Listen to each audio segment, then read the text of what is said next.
Here is a question. Read it carefully and think about the answer.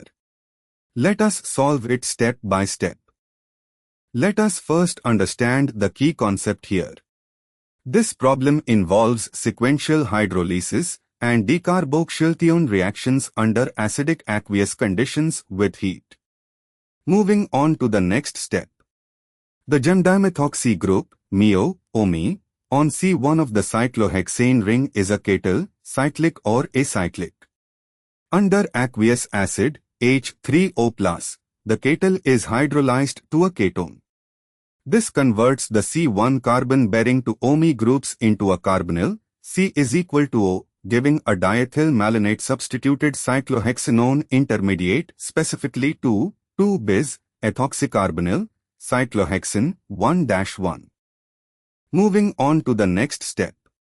Under H3O+ with heat, the two ethyl ester groups, ETO to C and CO to ET, at C2 are hydrolyzed to carboxylic acids, giving 2,2-bis, carboxyl, cyclohexane 1-1, a malonic acid derivative on the ring.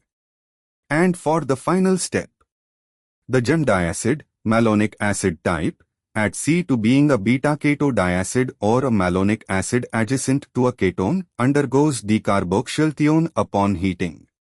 A malonic acid, 1,1-dicarboxylic acid, readily loses to CO2 molecules upon heating. The first decarboxylation gives 2-carboxyl, cyclohexane 1-1, a beta-keto acid. The second decarboxylation of this beta-keto acid also proceeds readily under heat, beta-keto acid decarboxylation, yielding cyclohexanone. Why other options fail? A. Cyclohexane 1,2 dione. There is no pathway to introduce a second ketone at C2. Decarboxylation removes the carboxyl groups entirely rather than converting them to a ketone.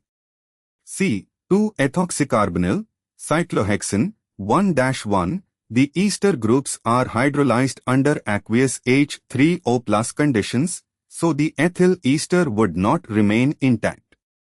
D. 2-carboxyl, cyclohexane 1-1. This is an intermediate after first decarboxylation, but it is a beta-keto acid and will lose CO2 upon heating to give cyclohexanone. The final product after complete hydrolysis and double decarboxylation is cyclohexanone. Therefore, the correct answer is B. Therefore, the correct answer is option B.